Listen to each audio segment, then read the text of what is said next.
ചങ്ങായീസ്, നമുക്കിതൊരു അടിപൊളിയായിട്ട് ദോശയ്ക്കും ഇഡ്ഡലിക്കും ചോറിനൊക്കെ സെർവ് ചെയ്യാൻ പറ്റുന്ന നല്ല അടിപൊളി ഈസി ആയിട്ട് ഉണ്ടാക്കാൻ പറ്റുന്ന ഹോട്ടൽ സ്റ്റൈൽ ഒരു സാമ്പാർ റെസിപ്പി നോക്കിയാൽ. ഇതിനാണെങ്കിൽ ഒരുപാട് കഷ്ണങ്ങളുടെ ആവശ്യമൊന്നുമില്ല കേട്ടോ. ആദ്യം തന്നെ നമുക്ക് പരിപ്പൊന്ന് കഴുകി വൃത്തിയാക്കി കുക്കറിലേക്ക് ഇടുന്നുണ്ട്.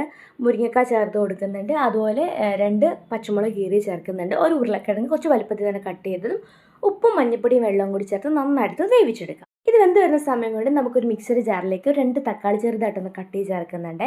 അതുപോലെ കുറച്ച് ചെറിയ ജീരകമാണ് ചേർത്ത് കൊടുക്കുന്നത്. അതുപോലെ തന്നെ വറ്റൽമുളക് ഒരു 4-5 വറ്റൽമുളക് ചേർത്ത് കൊടുക്കുന്നുണ്ട്. കുറച്ച് വെളുത്തുള്ളിയും കൂടി ചേർത്ത് കൊടുക്കുന്നുണ്ട്. ഇത് നന്നായിട്ടൊന്ന് അടിച്ചെടുക്കാം. ഇനി ഏത് പാത്രത്തിലാണ് സാമ്പാർ ഉണ്ടാക്കുക അതിലേക്ക് വെളിച്ചെണ്ണ, കടുക്, ജീരകം ഒന്ന് പൊട്ടിച്ചെടുക്കുന്നുണ്ട്. കറിവേപ്പിലയും വറ്റൽമുളകും ചേർത്തതിന് ശേഷം ഒരു സവോള കുറച്ച് വലുപ്പത്തിൽ തന്നെ ഒന്ന് കട്ട് ചെയ്തിട്ട് ചേർത്ത് കൊടുക്കുക കേട്ടോ. അതുപോലെ തന്നെ ഇത് വഴണ്ട് വരുമ്പോഴത്തേക്കും നമ്മുടെ മിക്സി ജാറിലിരിക്കുന്ന ഒരു ഐറ്റം കൂടി ഇതിലേക്ക് ചേർത്ത് അതിൻ്റെ എണ്ണയൊക്കെ നന്നായിട്ട് തെളിഞ്ഞ് വരുന്നോടം വരെ മിക്സ് ചെയ്ത് കൊടുക്കുക കേട്ടോ. ഇനി ഇതാ പൊടികളെന്ന് പറയുമ്പം മുളക് പൊടി ചേർത്ത് കൊടുക്കുന്നുണ്ട്.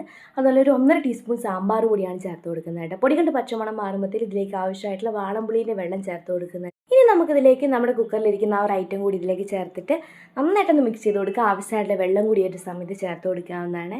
നന്നായിട്ടൊന്ന് തിളപ്പിച്ചെടുക്കാവുന്നതാണ്. ആവശ്യമായിട്ടുള്ള ഉപ്പും കൂടി ചേർത്തെടുത്ത് കഴിഞ്ഞാൽ നമ്മുടെ അടിപൊളി സാമ്പാർ ഇവിടെ തയ്യാറാണ്. അപ്പോൾ സാമ്പാർ എങ്ങനെ ഉണ്ടാക്കി നോക്കാത്ത ആൾക്കാർ എല്ലാവരും ഒന്ന് ട്രൈ നോക്കണം. അപ്പോൾ വീഡിയോ ഇഷ്ടപ്പെടുകയാണെങ്കിൽ ലൈക്ക് ചെയ്യാനും കമൻറ്റ് ചെയ്യാനും സബ്സ്ക്രൈബ് ചെയ്യാനൊന്നും മറക്കരുതേ.